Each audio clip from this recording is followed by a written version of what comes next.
నమస్తే అండి. పిల్లలకి కేక్ చేసి పెట్టమన్నారు. ఇవాళ కేక్ ఎలా చేయాలో చూపిస్తాను. మెజర్మెంట్తో సహా చూస్తాను, అలాగే చేసుకోండి.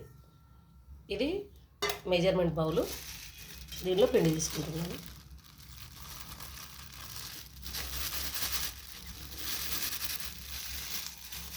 ఎంత కావాలో అంత తీసుకొని అదే కొలతలతో చేసుకోవాలి. పిండి పోసుకుంటున్నాను. ఇందులోకి ఇదే బౌల్ తోటి షుగర్ వేసుకోవాలి. షుగర్ 1/2 కప్ అయితే సరిపోతుంది. హాఫ్ కూడా అవసరం ఉండదు, కానీ స్వీట్ని బట్టి ఇంత. దీన్ని మనం మిక్సీ జార్లో వేసి మిక్సీ పట్టుకుందాం.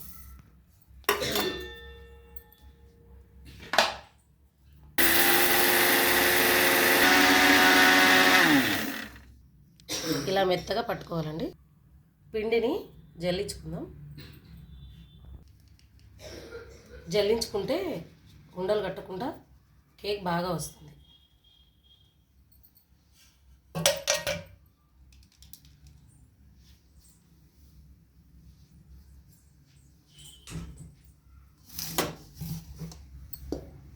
ఇలా జల్లించుకున్నాక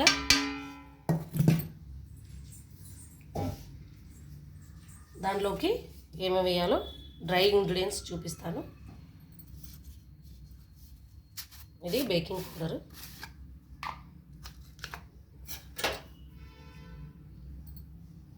one teaspoon baking powder పడుతుందండి.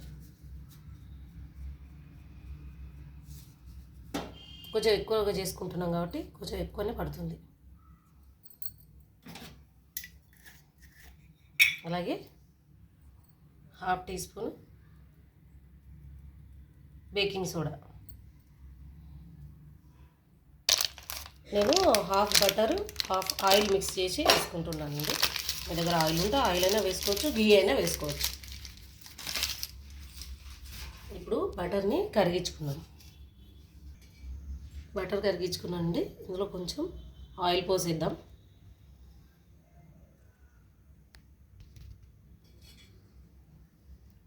కొంచెం అయితే సరిపోతుంది.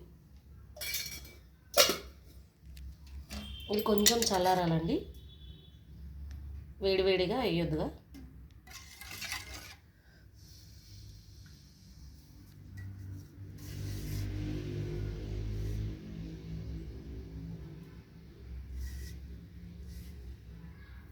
కొంచెం వెచ్చగా ఉంది. ముందుగానే ఇక్కడ ఒక గిన్నెని డస్ట్ చేసి పెట్టుకున్నాను. ఇంకో గిన్నెని ప్రీహీట్ చేసి పెట్టుకున్నాను. నా దగ్గర ఇంతకుముందు ఉప్పు ఉండే, ఆ ఉప్పు వేసి హీట్ చేసి పెట్టుకున్నాను.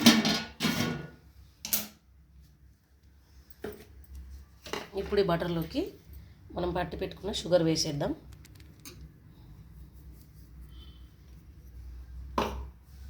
అలాగే బాగా కలుపుదాం. మిక్స్ అయిపోయేలా కలిపి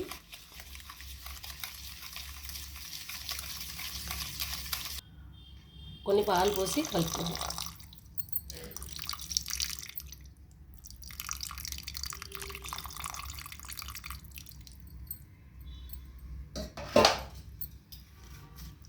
మనకు పిండిని బట్టి ఎంత కన్సిస్టెన్సీ కావాలో అంత పాలు పోసుకొని బాగా మిక్స్ చేసుకోవాలి.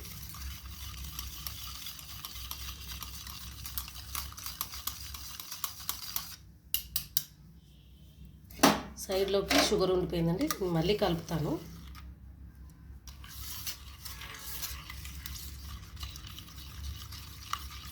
ఇలా బాగా షుగర్ కరిగిపోయేలా బాగా కలుపుకోవాలి.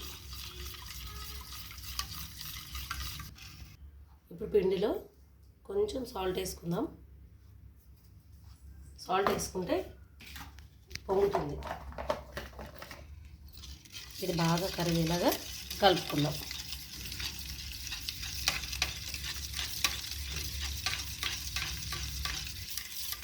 అప్పుడప్పుడు ఇలా ఇంట్లోనే చేసుకొని హెల్తీగా కేక్ తింటే బాగుంటుంది. బయట ఏం వేస్ట్ చేస్తారో ఎలా ఉంటుందో మనకు తెలియదుగా. నేను అప్పుడప్పుడు ఇలానే చేస్తానండి, ఇంట్లోనే చేస్తాను. ఇలా షుగర్ కరిగిపోయిందిగా. ఇప్పుడు దీంట్లో ఎసెన్స్ వేసుకుందాం. వెనీలా ఎసెన్స్ వేస్తున్నానండి. 1 టీ స్పూన్ పడుతుంది. వేసుకొని బాగా కలుపుతాం.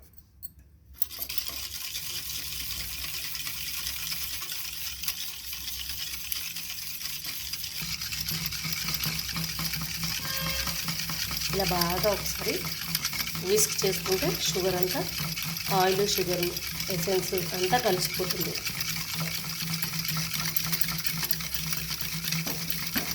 కలుపుకొని ఇప్పుడు వీటిలో 2 ఎగ్గులు కొడదామండి. 2 పడుతున్నాయి. పిండి బాగా ఉంది కాబట్టి ఎగ్స్ 2 పడతాయి. 2 ఎగ్స్ కొట్టేస్తాను.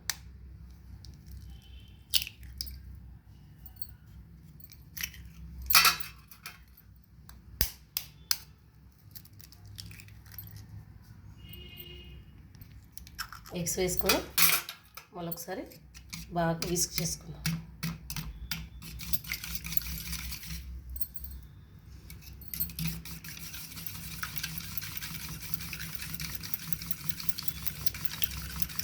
ఇది ఎంత విస్క్ చేసుకుంటే అంత బాగా మిక్స్ అయ్యి కేక్ ఫ్లఫీగా వస్తుంది.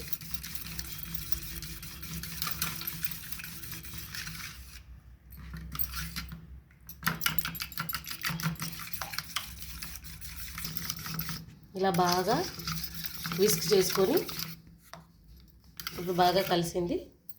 దీన్ని పిండిలో కలిపేసుకుందాం. ఇప్పుడు ఈ డ్రై ఇంగ్రీడియంట్స్లోకి ఇది కలిపేస్తున్నా. ఎగ్ బ్యాటర్ కొంచెం కొంచెంగా కలుపుకోవాలి. ఉండలు లేకుండా బాగా మిక్స్ చేసుకోవాలి.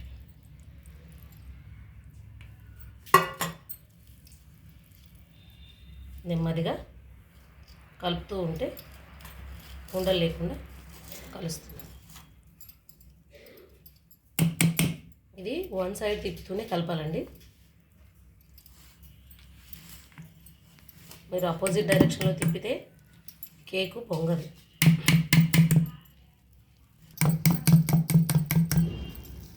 ఇలా కలుపుతూ ఉంటే నెమ్మదిగా కలుస్తుందండి.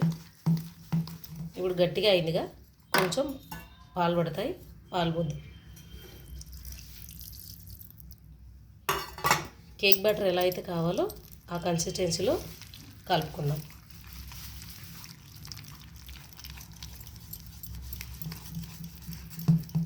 నెమ్మదిగా కలుపుతూ ఉంటే పూర్తిగా కలిసిపోతుంది. ఇలా బాగా కలుపుతుంటే పాలు, ఎగ్స్, షుగర్ మొత్తం కలిసిపోతాయండి. కలుపుకోవాలి. అడుగులో ఏమైనా పిండి ఉన్నా కూడా చూసుకొని కలుపుకోండి. ఇలా కలుపుకోవాలండి. ఎక్కువ పలచగా అయిపోతే బేక్ అవ్వడానికి టైం తీసుకుంటుంది, అలాగే అడుగు మాడిపోతుంది. ఇప్పుడు దీన్ని ట్రేలోకి వేసేసుకున్నాం. ముందుగానే ఇలా డస్టింగ్ చేసి పెట్టుకున్నాను. గీ రాసి అందులోకి ఈ పిండిని వేసేద్దాం.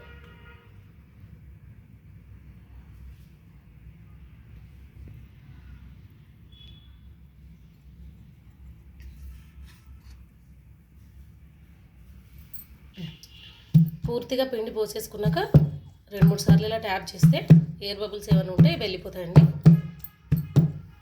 ఇలా పోసేసుకున్నాక ఇప్పుడు దీనిలో పెట్టేది. ఇది ఇంతకుముందు బేకింగ్ కోసం వాడిన ఉప్పేనండి. ఆ ఉప్పు పైన ఇలా ఒక ప్లేట్ లాంటిది ఉంచి అప్పుడు ఈ కేక్ బ్యాటర్ని పెట్టేసుకుందాం. అలా చేస్తే ఎక్కువ అడుగు మాడకుండా ఉంటుంది. ఇప్పుడు మూత పెట్టేద్దామండి. దీనిపైన మూత పెట్టే ముందు ఒక న్యూస్ పేపర్ లాంటిది పెట్టేస్తే ఎయిర్ పోకుండా ఉంటుంది. ఇలా ఒక న్యూస్ పేపర్ తీసుకొని దానిపైన బాగా కవర్ చేస్తే ఏంటంటే ఎయిర్ వెళ్ళకుండా ఉంటుంది. ఇప్పుడు మూత పెట్టేద్దాం. దీనిపైన ఒక బరువు పెడదాం, గాలి వెళ్ళిపోకుండా. ఇలా బరువు వస్తువు ఒకటి పెట్టేస్తే పూర్తిగా ఎయిర్ బ్లాక్ అయిపోతుంది, బేకింగ్ బాగా అవుతుంది. మర్చిపోయానండి, పిల్లలకి ఇంట్లో చాక్లెట్స్ ఉన్నాయంటే అవి కూడా వేసేస్తే బాగా డెకరేటివ్గా ఉంటుందని ఆ చాక్లెట్స్ క్యాండీస్ విప్పి దీనిలో వేస్తున్నాను. అవి కూడా కేక్తో బేక్ అయిపోతాయి. పెట్టేస్తున్నాను.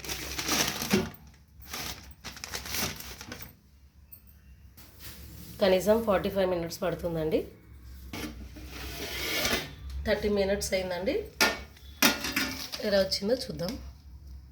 ఒక నైఫ్తో ఇలా లోపలికంటే ఇలా అంటుకోవద్దండి, ఇంకా దీనికి టైం పడుతుంది. ఇంకా 15 మినిట్స్ వరకు కంప్లీట్గా బేక్ అవుతుంది. ఇప్పుడు మళ్ళీ ఇలా పేపర్ పెట్టేసి మూత పెట్టేద్దాం. 45 మినిట్స్ అయిందండి. తీసి చెక్ చేసి చూద్దాం. అయినట్టుంది. ఇంకొకసారి ఇలా నైఫ్ పెట్టి చూస్తే ఎక్కడ అంటుకోవట్లేదు. ఓకే, అయినట్టే. ఇప్పుడు స్టవ్ ఆఫ్ చేద్దాం. ఇందులోంచి తీసి కూల్ చేయాలి. ఇది పూర్తిగా కూల్ అయ్యే వరకు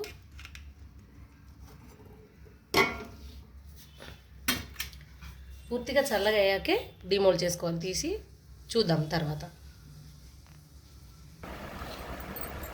ఎడ్జ్ కట్ చేసి ఫ్లిప్ చేసి చూద్దామండి.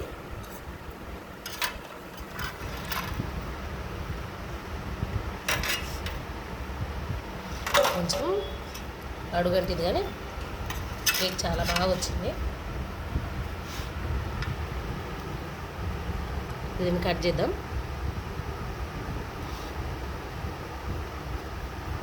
చాలా ఫ్లఫీగా ఉందండి. వావ్, చూడండి, స్పాంజీగా బాగా వచ్చింది. మీరు కూడా ఒకసారి ఇంట్లో చేసుకొని చూడండి. టీ టైంలో అప్పుడప్పుడు బోర్ కొట్టినప్పుడు తినడానికి బాగుంటుంది.